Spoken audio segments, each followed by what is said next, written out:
नमस्कार. पालक म्हणून ना अनेक गोष्टींची काळजी असते. पण एक डोकेदुखी जवळजवळ प्रत्येक घरात असतेच. कोणती?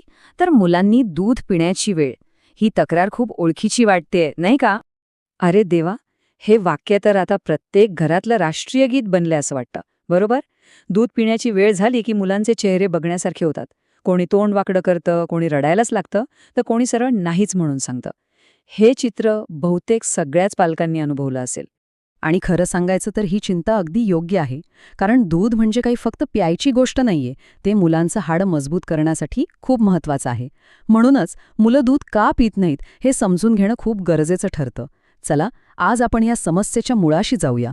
तर असे 5 मुख्य कारणं आहेत ज्यामुळे मुलं दूध प्यायला नकार देऊ शकतात. चला, एक एक करून बघूया. ओके, तर पहिलं आणि सगळ्यात साधं कारण, दुधाची चवच न आवडणं. अनेक मुलांना ती साधी फिक्की चव एकदम कंटाळावाणी वाटते. दुसरं कारण आहे जबरदस्तीचा परिणाम. बघा, आपल्या काळजीपोटी आपण मुलांना दूध प्यायला लावतो, पण त्या दबावामुळे काय होतं, तो दुधाचा ग्लास आनंदाचा नाही, तर एक प्रकारच्या तणावाचा विषय बनून जातो. तिसरं कारण आहे जंक फूडची सवय.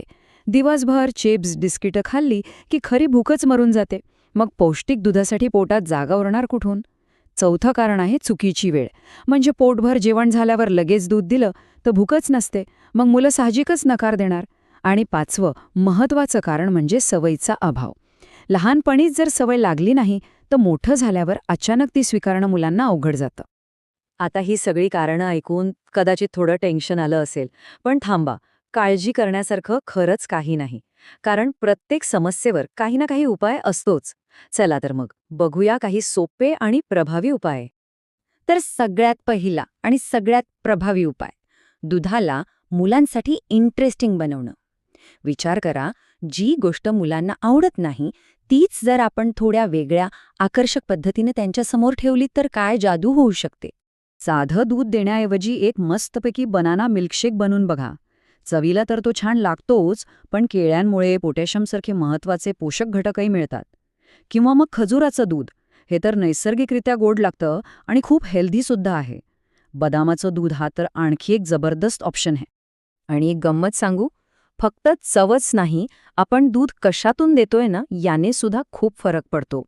आपल्या नेहमीच्या साध्या ग्लासाऐवजी मुलांचा आवडत्या कार्टूनचा कप किंवा एखादी रंगीबेरंगी बाटली वापरून बघा. यामुळे काय होईल, दूध पिणं ही एक शिक्षा नाही तर त्यांच्यासाठी एक छानसा खेळ होऊन जाईल. बरं, या तर झाल्या काही क्रिएटिव्ह आयडियाज. पण या सगळ्यापेक्षा एक गोष्ट जास्त महत्त्वाची आहे आणि ती म्हणजे सवय लावण्याची योग्य पद्धत. त्यामुळे एक गोष्ट पक्की लक्षात ठेवायची, जबरदस्ती अजिबात नाही. त्यापेक्षा प्रेमाने सवय लावणं नेहमीच सोपं जातं. आणि हो, अजून एक, दूध द्यायची एक ठराविक वेळ ठरवली, समजा रोज सकाळी नाश्त्यानंतर किंवा रात्री झोपायच्या आधी, तर एक छान रुटीन तयार होतं आणि सवय आपोआप लागते. आता मनात एक महत्वाचा प्रश्न येऊ शकतो की इतके सगळे प्रयत्न करूनही मूळ दूध पितच नसेल तर काय करायचं मग? तर अजिबात काळजी करू नका, कारण त्यासाठी सुद्धा आपल्याकडे खूप चांगले पर्याय उपलब्ध आहेत.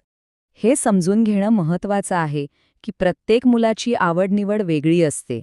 जर त्यांना दूध नाही आवडत तर हरकत नाही. आपण त्यांना दही, पनीर, ताक किंवा चीज देऊ शकतो. हे सगळे पदार्थ दुधापासूनच बनलेले आहेत आणि पौष्टिक सुद्धा आहेत. आपलं मुख्य लक्ष काय आहे?